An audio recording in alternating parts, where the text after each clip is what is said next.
Welcome back to Nick Lenz's Comic Corner, Classic that's non-classic. This is episode number 2694 and Doubleshot number 2588. I have a trade from that was technically published by a different company. It's not IDW. No. This is published by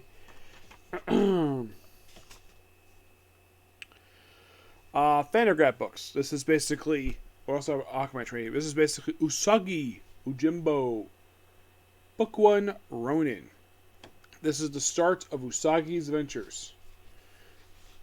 Yep, this book collects stories from him published in Albedo, Creatures, and Usagi Special. The stories are The Goblin at Korea, which is basically Usagi's debut. Lone Rabbit and Child. This is the debut of Tomoe, who is Usagi's future love interest and the mother of his child. There's Confession, The Bounty, which I believe this is the first appearance of Geen, the Rhino bounty hunter. Horse Thief, Village of Fear, A Quiet Meal, Blind Sword Pig, Homecoming, and Bounty Hunter 2, which is basically a follow-up to that story. Now, The Goblin of Korea. This is mostly put this. We have Usagi, who is basically a Ronin. They do explain his backstory here in this one, because this basically is his debut appearance, and here's how he's drawn here by Stan Sakai. He says that, and he tells the innkeeper, who is an old lady, tells her basically his backstory, where he was working for this lord who, until basically when the generals basically became a traitor and killed him. And, well, he was the only survivor of a massacre, so he lives life as a Ronin. And then he meets this goblin who looks like Geen, but it's not really Geen, just a rhino person. Yes. He beats it. Apparently this actually is her husband. And then, of course, apparently she proceeds to stay there and, well, she wants him basically, so she wants him basically to kill her, but nope. Contact a priest. Have a form of circuit, serve repurpose your husband's soul. Yeah. It's also the debut of this panda who is Tomoe's lord, Hiki.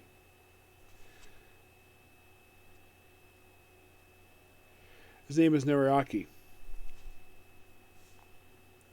Yeah, Tomoe, great character she is. I believe she's a cat, if I'm not mistaken. Yes.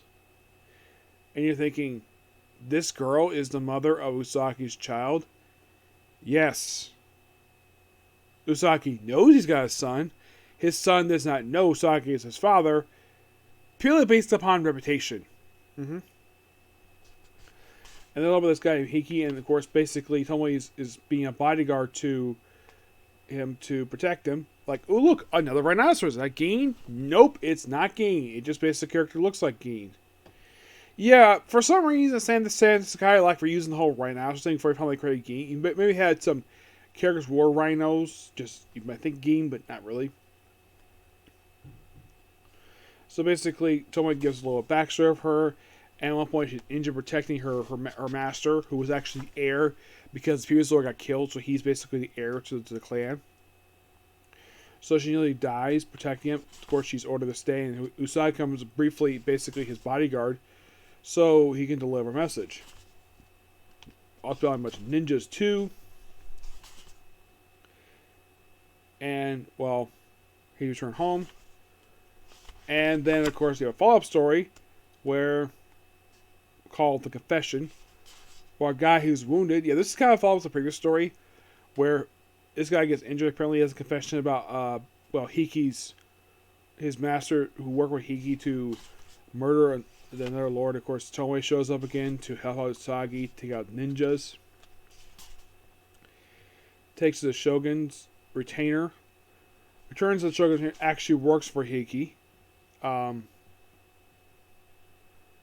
Works for the guy who and then basically decide to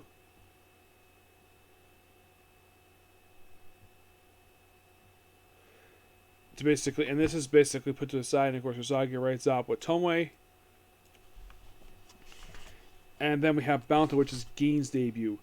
Yeah, Gin is just like randomly shows up here. Like here you have Usagi just comes to a town, and here's Gin just sitting down drinking.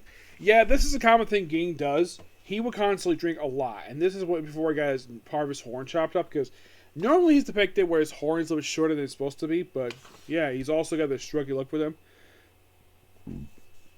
So mostly put the team with him. They team up to take out Thief, which of course Usagi is paying the bill, and then Bounty Hunter 2, which followed this one, they get rich again, but this time Usagi sticks Gin with the bill. Great follow up with that one.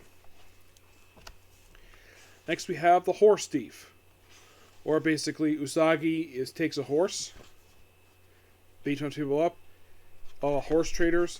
It's a pretty interesting story. I like all the action per se.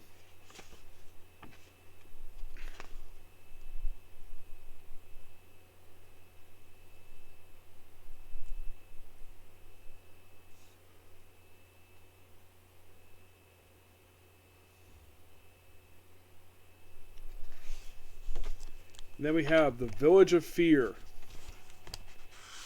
Yes. Where Usagi stays with somebody who just helps him out. And she looks very human for an animal world. I guess you kind of expect it. I mean, yeah, look at this woman. She looks human. But they don't confirm she's human. It's called Village because these monsters are, and of course, Usagi takes them out. And then we have A Quiet Meal. Yeah, mostly we have Usagi going to a restaurant. And then we have these miners are very loud. And then of course people are being kicked out because they think they're trying to spoil the meal. And then Usagi beats them up. And they get thrown out.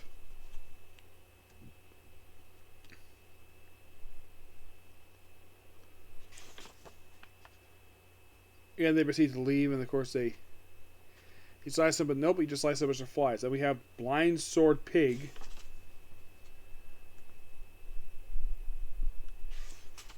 Yeah, basically a blind samurai because, well, it's feudal Japan-style story. So of course you have a blind swordsman. He has his nose. Later on it's revealed the nose actually is a fake for the fact he's actually a bear, not a pig. Well, it's kind of interesting with that one. Yeah, then we show that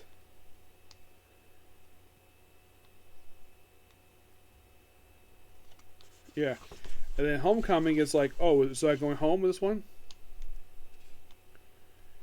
And he steps up basically something home, and of course, well, it's really good stuff here. I do enjoy this. I'm gonna give this book a 10 out of 10. Just really good stuff here. And I can't be more Saga on the way. Next up we have is Aquaman Atlantis Book 1. Written by Kurt Busiek. Now, I have discussed in a previous Aquaman Atlantis trade where he collected issues 40-45. This one we're discussing issues 46-49, which is the remainder of his run. Mostly put, we have first a two-part story called Crown of Thorns. It is mostly put a flashback story of how the original Aquaman met King Shark. And 47, if you look up basically King Shark's on Wikipedia, they use the image from issue 47 as the image for him. Not sure exactly why.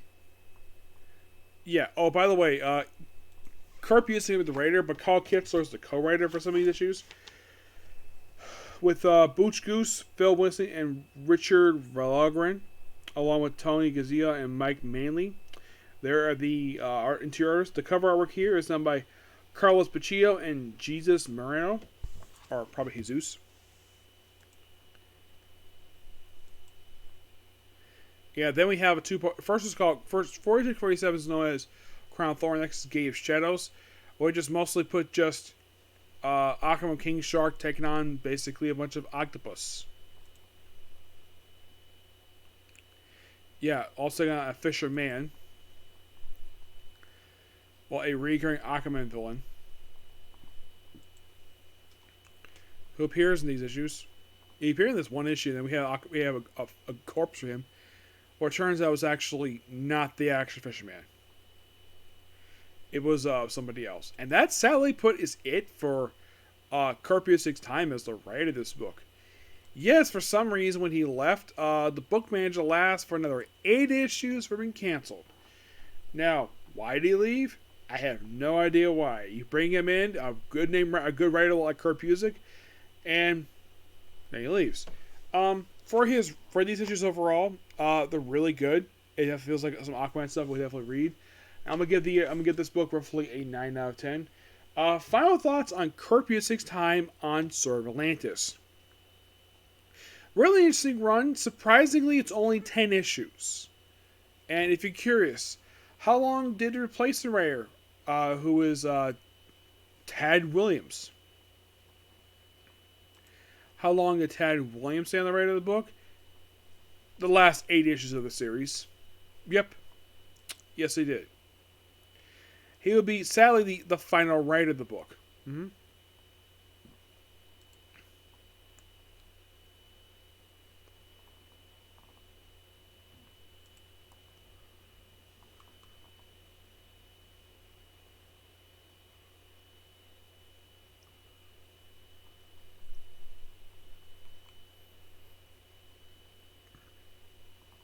Yeah. Now, if you're really curious, does Aquaman appear again after this one? Well, when the book wraps up, he basically appears a little bit in like Final Crisis. He appears like a few times after this, and that's it. But I'll discuss more. I want to talk about the final 8 issues of the series, which are not in trade for some reason. And keep with this trade, he only came out just about 5 years ago. Yeah, and it's called Book 1. You think, oh, is Book 2? Collect the last 8 issues of the book? Nope. There is no Book 2. I don't know the reason for that. It's kind of weird. I've not heard anything the reason why for this, but it's just, that's kind of how it is. Mm-hmm. Yep. But does this mean I'm done with reviewing this era of Aquaman? No. Not at all. It's taking a little while to go. Don't worry about that. I'll probably get a chance to review Sword of Atlantis with a Batman trade. Okay? So yeah, that's a particular review. Next up is going to be One Piece. Okay? Please be sure to like, comment, subscribe, turn notifications, and do not hit this like button. Okay? Next view. Bye.